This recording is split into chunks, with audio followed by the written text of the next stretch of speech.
Wabarakatuh.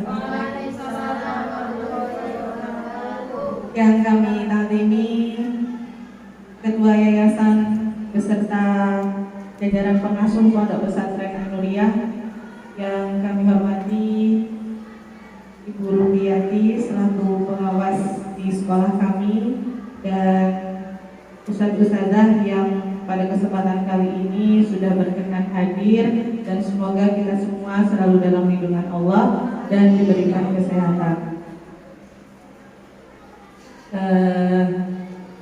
Teman-teman, sebenarnya kenapa kok saya memilihnya langsung? Yang pertama, untuk mengobati rindu kepada Guru Bi. Kalau momen-momen seperti ini kan Guru Bi kesulitan untuk hadir ke sekolah kita karena memang jadwal beliau yang sangat padat. Yang kedua, rasanya saya merasa lebih nyaman ketika disaksikan langsung oleh Bu Ruby, dan nantinya masukan dari beliau juga bisa disampaikan langsung insya Allah kepada saya. Pada kesempatan kali ini saya akan memaparkan ini mengenai observasi kinerja kepala sekolah, yakni tentang memandu perencanaan pembelajaran. Nah, sebelum kita mulai,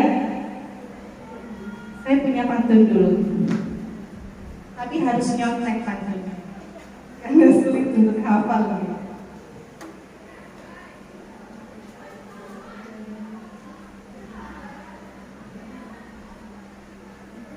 Boleh nanti kalau saya bilang pantun, jawabnya apa?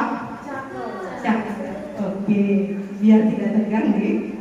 Biru laut seperti kolam, ikan paus pandai menyelam, dari lubuk hati yang paling dalam, saya buka presentasi ini dengan salam.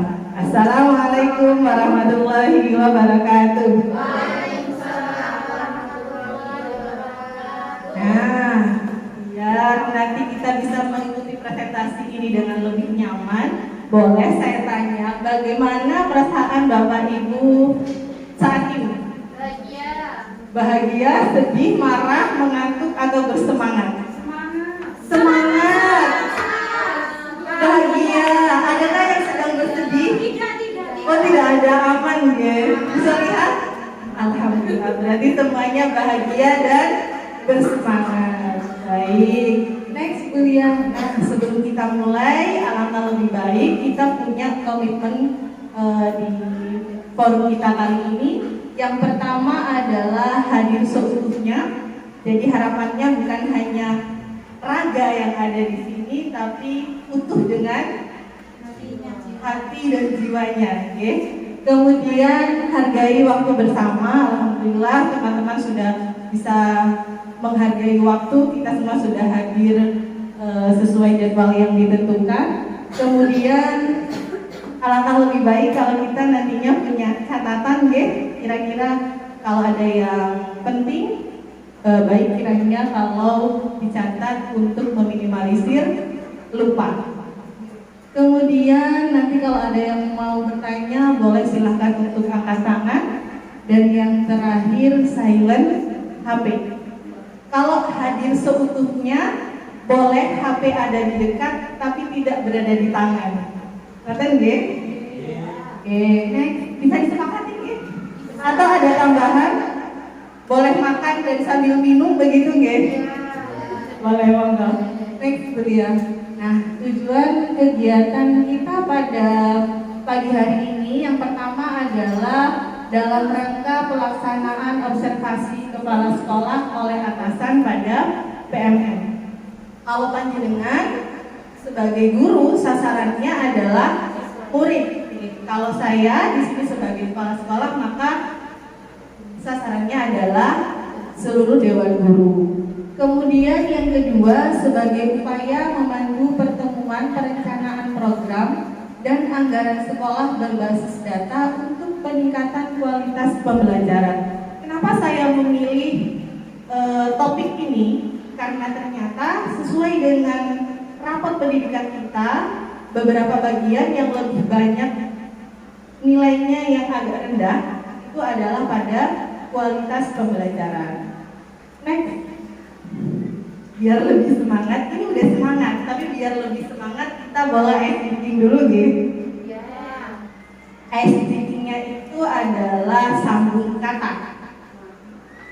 Katanya harus buang dua kata. Misal saya bilang perempuan hebat, saya tunjuk Bulia, maka Bulia harus dimulai dari kata terakhir saya. Hebat apa? Hebat karakter. Tapi Bulia boleh tunjuk teman yang lainnya. Maka nanti karakter apa? Bisa dipahami? Guru PAI ya. Guru PAI ya. Yang diingat adalah karakter. Ya. Bisa dipahami? Atau perlu pemanasan dulu? Oke. Dari saya nih, nanti tidak harus urut kita memilihnya. Jadi secara acak. Jadi melihat mana yang fokus, mana yang konsentrasi. Oke. Saya katanya penuh bahagia. Bulia? Bahagia tersenyum. Mungkin ya? Senyumku manis. Pak Wahyu. Manis itu seperti manis. Dua kata ya, dua kata. Oke, bisa ya? Jadi dua kata, jangan lebih. Kita mulai ya. Apa ya katanya ya? Aku cantik. Bu Anissa. Cantik, manis. Bu Solika. Manis gula. Lanjut. Fitri. Gula aku.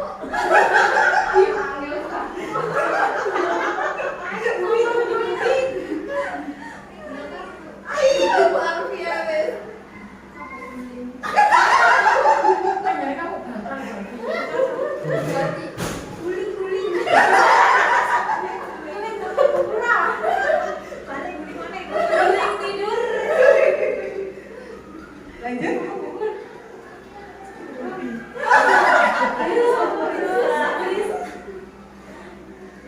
Tidur cantik. Bukita. Cantik menawan. Cantik menawan. Mau melempar ke Bu Rupi? Bu Rupi. Menawan sekali. Menawan sekali. Tepuk tangan buat kita semua. Diakhiri dengan kalimat yang bagus ya, menawan sekali. Sudah lebih semangat ya? Oke, kita. Nah, pasti di satuan pendidikan kita perlu namanya membuat program. Kira-kira apa tantangan dalam merencanakan program di satuan pendidikan? Boleh angkat tangan. Kira-kira apa aja tantangannya saat kita membuat program? Boleh ikuti. Satu dana. Wah, dana ya paling urgent ya disebutkan pertama kali. Bagus sekali. Ada yang lain? Pak Wahyu. Partisipan. Oke, partisipan itu sama dengan SDM ya. Nah, next, ada lagi kira-kira? Fasilitas. Fasilitas sebenarnya berkaitan juga dengan apa? Dengan dana. Kalau dananya terkucur deras, fasilitasnya juga insya Allah bisa terpenuhi ya. Ada lagi? Ada dana, ada SDM, ada fasilitas tadi. Adakah yang lain? Gimana dukungan dari yayasan? Benar sekali, itu adalah yang nomor satu kalau kita berada di sekolah swasta. Adakah yang mau menyebutkan yang lain lagi? Tambah ya? Oke, coba next. Nah, ternyata faktor yang mempengaruhi perencanaan program di satuan pendidikan itu ada 4. Yang pertama adalah sumber daya manusia. Yang kedua adalah data. Data yang kita terima itu valid atau tidak. Kemudian benar sekali ada anggaran, dan yang terakhir adalah kebijakan. Kalau kita di lingkungan swasta, yang paling kuat adalah kebijakan dari Yayasan. Next. Nah, perencanaan berbasis data perlu dilakukan di satuan pendidikan, yaitu berdasarkan rapor pendidikan. Namanya saja berbasis data, maka kita tidak boleh hanya mengira-ngira. Jadi harus ada datanya yang memang itu valid. Nah, salah satunya adalah dengan adanya rapor pendidikan. Next. Nah, di sini perencanaan di satuan pendidikan merupakan suatu siklus yang menghubungkan antara analisis akar masalah dengan pelaksanaan program penyelesaian. Seperti yang sudah sama-sama kita ketahui, di sini dimulai dari langkah yang pertama, yaitu analisis profil pendidikan. Kalau analisis profil pendidikan, kira-kira kita melihatnya dari apa? Dari rapor pendidikan. Kita sudah melakukan, ya? Alhamdulillah sudah melakukan. Kemudian yang kedua, langkahnya adalah analisis akar masalah. Kalau di rapor pendidikan kita sebenarnya sudah diberikan kemudahan, ya, kita sudah dikasih mana yang direkomendasikan, kemudian mana akar masalah yang perlu kita ambil, begitu, ya. Kemudian langkah yang ketiga adalah membuat program kerja. Selanjutnya dari program kerja, nanti program kerja tersebut akan kita tuangkan pada RKJM yang akan turun menjadi RKS, RKAS sampai di anggaran sekolah. Barulah kalau sudah dokumennya itu diselesaikan, baru kita bisa ke tahap langkah yang keempat, yaitu pelaksanaan anggaran sekolah. Kalau sudah dilaksanakan, maka perlu kita untuk melakukan monitoring dan evaluasi. Nah, terus seperti itu siklusnya. Next. Nah, ini adalah hasil raport satuan pendidikan kita pada tahun 2024. Semuanya sudah hijau, okay? Dari kemampuan literasi, numerasi, karakter itu sudah hijau. Hanya saja ada penurunan pada literasi. Capaian turunnya dia sampai 2,66% dari tahun sebelumnya. Next. Nah, ini yang iklim keamanan satuan pendidikan juga sudah baik, sudah mengalami kenaikan. Iklim kebinekaan dan kualitas pembelajaran juga sudah mengalami kenaikan. Next. Nah, ini adalah langkah untuk menganalisis rapor pendidikan. Yang pertama, langkah yang kita lakukan perlu mengidentifikasi.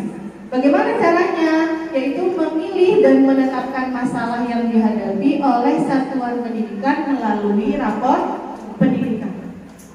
Apakah semuanya hanya tergantung rapor pendidikan? Boleh atau tidak kita melaksanakan membuat program yang di luar dari rekomendasi rapor pendidikan? Boleh, nih. Hanya saja yang menjadi poin utama tentu harus melihat terhadap hasil rapor pendidikan. Yang kedua adalah refleksi. Nah, pada tahapan refleksi ini kita menemukan akar masalahnya. Kira-kira apa yang kurang, apa yang perlu kita tingkatkan. Yang selanjutnya adalah benahi, yaitu pemilihan solusi pada bagian benahi disesuaikan dengan keterkaitan kata kunci, masalah, dan akar masalah, serta mempertimbangkan kemungkinan implementasinya di instansi masing-masing. Kalau pada rapor pendidikan, di benahinya itu sudah dikasih 3 pilihan. Ada yang pakai dana, ada yang tidak. Kita bisa menyesuaikan, kira-kira mana yang kiranya memungkinkan untuk kita lakukan di satuan pendidikan kita. Next, nah coba kita diskusikan. Nah, karena di sini yang mengalami penurunan itu adalah literasi, catatan yang pertama. Yang kedua, numerasi itu mengalami kenaikan, akan tetapi nilainya masih terbilang rendah. Mari hari ini kita fokuskan pada 2 topik ini, yaitu literasi dan numerasi. Kira-kira menurut Bapak Ibu, langkah apa atau program apa yang perlu kita adakan, kita laksanakan di satuan pendidikan kita agar literasi dan numerasi dari peserta didik kita dapat meningkat. Boleh? Bisa menyampaikan? Silakan Bu Titin. Kalau selama ini di sekolah kita yang sudah berjalan kan literasi 15 menit sebelum mulai pembelajaran. Tetapi kalau menurut saya itu tuh agak kurang kalau dengan itu. Karena apa? Satu, anak-anak itu banyak yang mencatat literasinya itu apa yang diisinya buku ya itu disalin kembali. Jadi sebagai formalitas yo nanti kan dikoreksi guru nih, makanya ayo dan ditulis.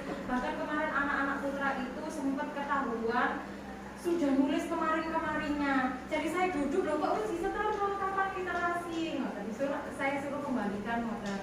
Kalau menurut saya mungkin diadakan entah itu satu semester sekali atau satu semester 2 kali itu kunjungan ke perpus kota atau perpus keliling itu bisa didatangkan ke sini kayak seperti biasanya kan itu buku-bukunya banyak, terus anak-anak bacanya juga sesuai dengan minatnya. Kalau memang membaca di buku pelajaran anak-anak mungkin bosan dan juga di perpus juga kan terbatas bukunya. Atau enggak gitu kalau kedepannya bisa memanfaatkan apa namanya Google apa namanya ya elegan gitu ya, iya yang buat perpustakaan online itu elegan namanya Google apa itu nah ini tapi pakai Google apa nih berarti sendiri lali ya mana itu nah pakai Google itu terus memanfaatkan Chromebook ini bisa ditaruh terus jadi anak-anak bisa pinjam buku untuk berliterasi itu secara online tapi alurnya punya perpus balinya itu. Luar biasa sekali ya masukannya. Tapi memang benar kondisinya di lapangan itu untuk yang pembiasaan 15 menit di awal pembelajaran itu memang masih belum optimal. Karena kebanyakan dari anak-anak kita itu menyalin, jadi bukan mereview. Itu sangat bagus dan itu menjadi salah satu apa ya namanya saya menyarankan apa ya namanya bukan merekomendasi, mengusulkan. Saya mengusulkan ketika itu kan memang kalau panjenengan ingat kemarin ada kegiatan literasi numerasi Itlum yang diadakan oleh PGRI. Nah itu kan salah satunya sebelum kita mengikuti kegiatan kita diminta mengisi form. Ditanya bagaimana kegiatan literasi numerasi di sekolah sampai pada akhirnya program apa yang bisa diajukan untuk dinas begitu. Nah, salah satunya saya mengajukan kalau bisa ada agenda perpus keliling di sekolah-sekolah. Itu sebenarnya sangat bagus, guys. Dan yang kedua tadi apa? Library ya. Itu sebenarnya sangat menunjang ya. Cuma memang kita masih sangat minim di fasilitas. Tapi mudah-mudahan nanti bisa kita usahakan mungkin ada yang lain kira-kira kalau di pembelajarannya kira-kira pembelajaran yang seperti apa agar nantinya bisa meningkatkan literasi dan numerasi dari anak-anak kita. Ada yang bisa memberikan masukan?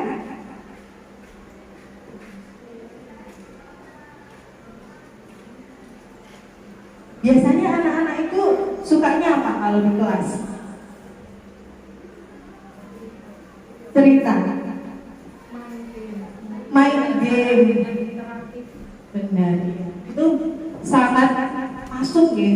Apalagi dengan kondisi anak-anak kita yang memang nggak main gadget, mainnya cuma di rumah. Jadi kalau di sekolah terus kita kita itu memberikan pembelajaran yang pakai teknologi, itu biasanya mereka lebih antusias, bisa lebih bersemangat. Kemudian ada yang lain lagi? Kalau numerasinya, kira-kira bagaimana agar anak-anak kita itu bisa meningkatkan numerasi? Seperti yang sama-sama kita tahu, anak-anak itu di perkalian saja masih banyak yang belum hafal. Kemarin kalau saya dapat cerita dari anak-anak itu, Ustazah Fitri sudah membantu meningkatkan literasi dari anak-anak kita. Tapi memang kebetulan khusus untuk anaknya sendiri, khusus anaknya sendiri.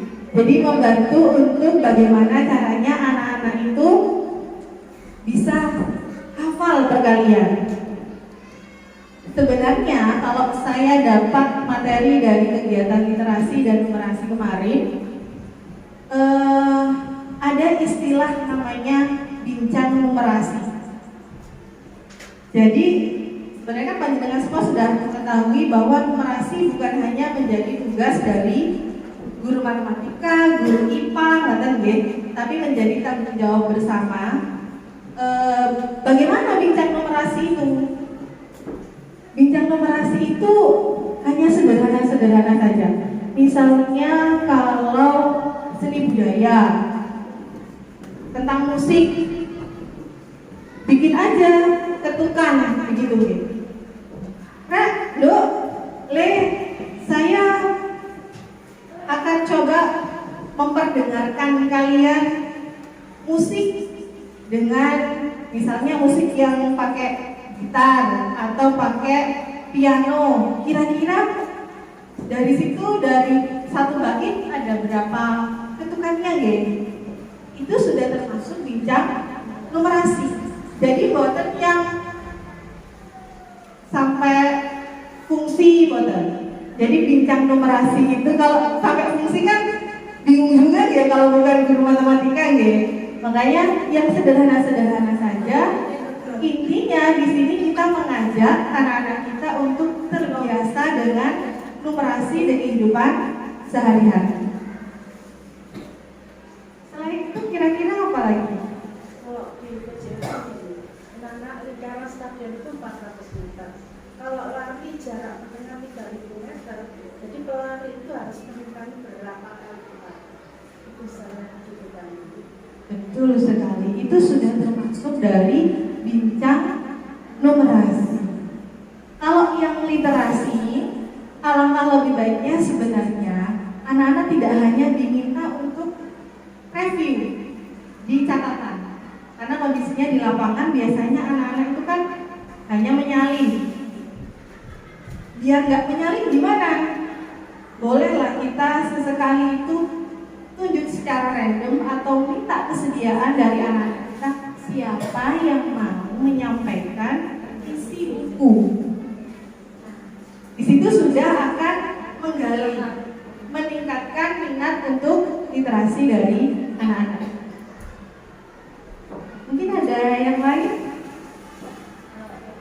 Kalau PPKN? Bisa dengan mencontohkan persentase perilaku siswa yang sudah mempraktekkan nilai Pancasila di lingkungan sekolah. Betul sekali. Itu jadi kalau persentase itu tingkatannya udah tinggi lagi ya, menghitung persentase. Tapi kalau Ada kelas 9. iya benar, kalau udah kelas 9 kan sudah ini ya, sudah biasa dengan persentase gitu.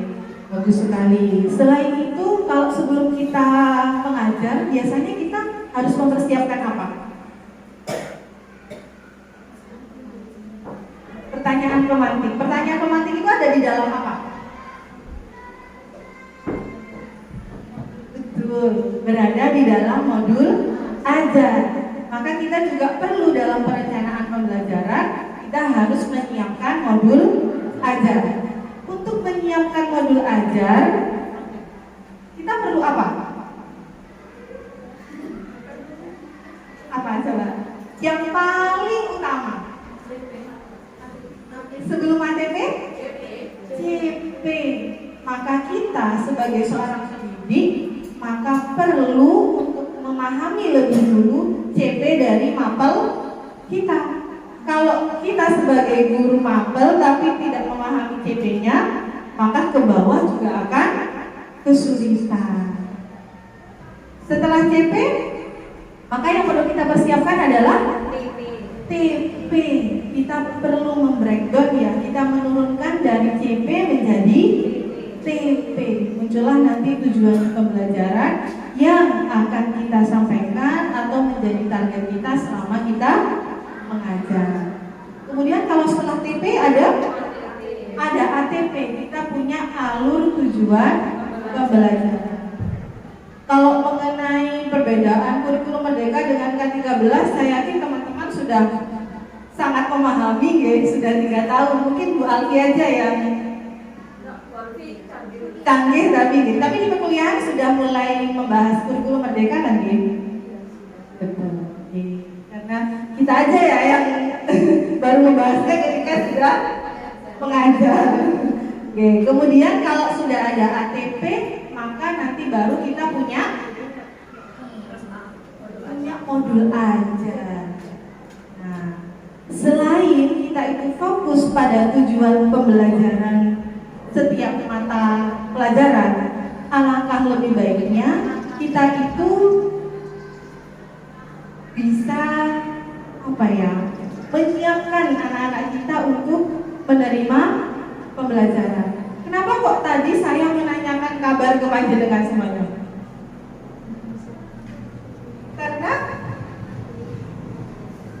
Karena mempengaruhi proses kesiapan belajar kita. Nah, ini secara tidak langsung saya mempraktekkan bagaimana juga nantinya ketika kita berhadapan dengan murid, dengan siswa. Jadi perlu, jangan kadang kita menganggap itu nanti buang-buang waktu, materinya nggak bisa selesai. Padahal tidak. Benar, kita memang punya target untuk menyelesaikan materi yang sudah ditentukan. Akan tetapi yang paling utama adalah bagaimana kesiapan murid kita dalam menerima pembelajaran. Adanya ice breaking itu juga sangat penting. Walaupun kadang menghabiskan waktu, gitu. Betul sekali menghabiskan waktu, tapi itu menjadi sangat penting karena nantinya anak-anak kita bisa lebih rileks, anak-anak kita bisa lebih siap dalam menerima pelajaran. Nah, secara tidak langsung saya itu kemarin mendapat materi tentang KSE. Apa itu KSE? Apa Bu Lia?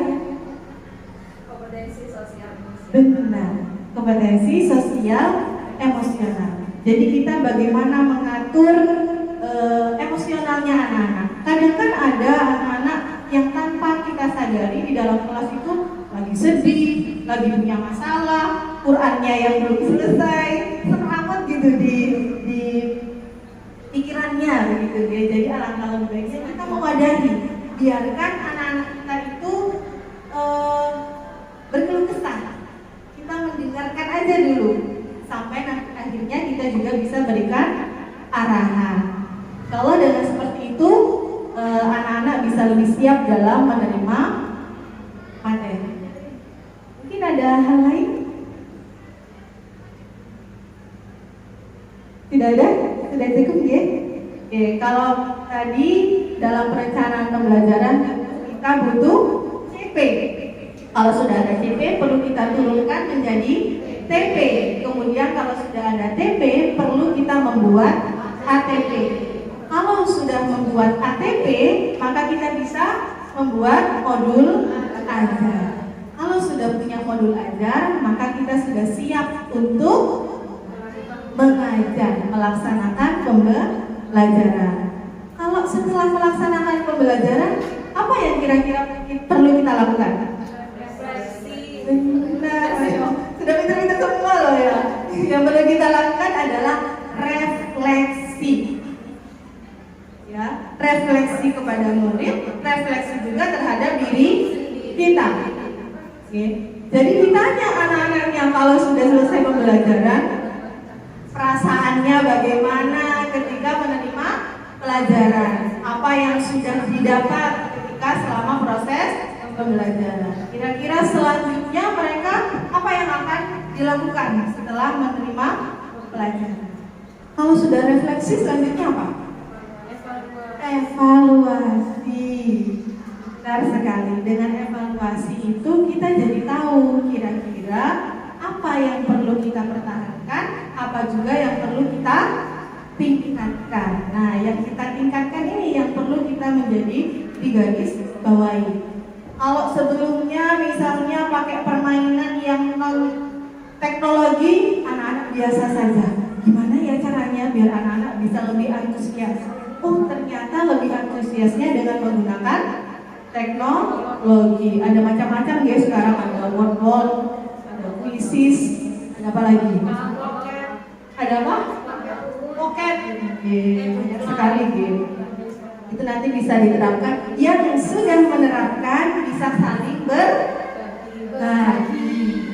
Jadi nanti biar bisa menyeluruh, anak-anak juga merasa nyaman, merasa senang ketika proses pembelajaran. Karena sesungguhnya tugas kita sebagai guru adalah memfasilitasi mereka, membuat mereka nyaman, membuat mereka merasa aman. Apakah ada lagi yang perlu disampaikan? Kira-kira itu adalah perencanaan pembelajaran yang perlu kita lakukan. Ini adalah contoh modul ajar yang pernah saya buat. Kebetulan ini sudah berdiferensiasi dan sudah terintegrasi dengan KSE. Ini elemennya ada aljabar. Next.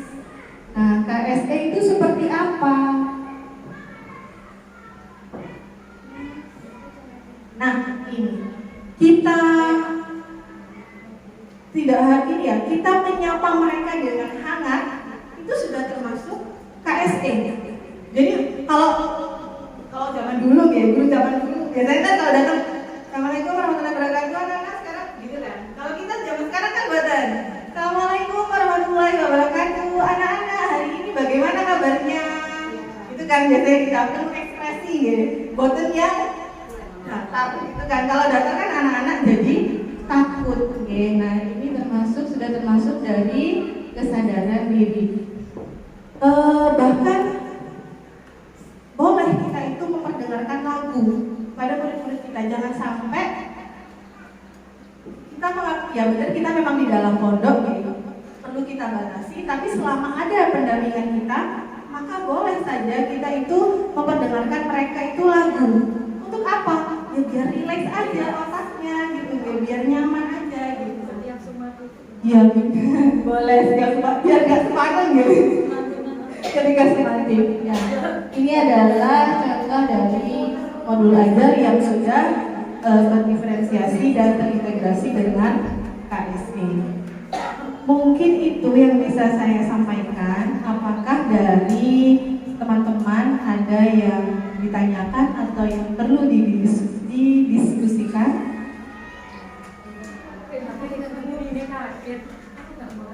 Apakah ada yang ditanyakan? Boleh. Itu tadi mungkin itu tentang asesmen diagnostik itu. Boleh. Buatan mungkin bisa disampaikan.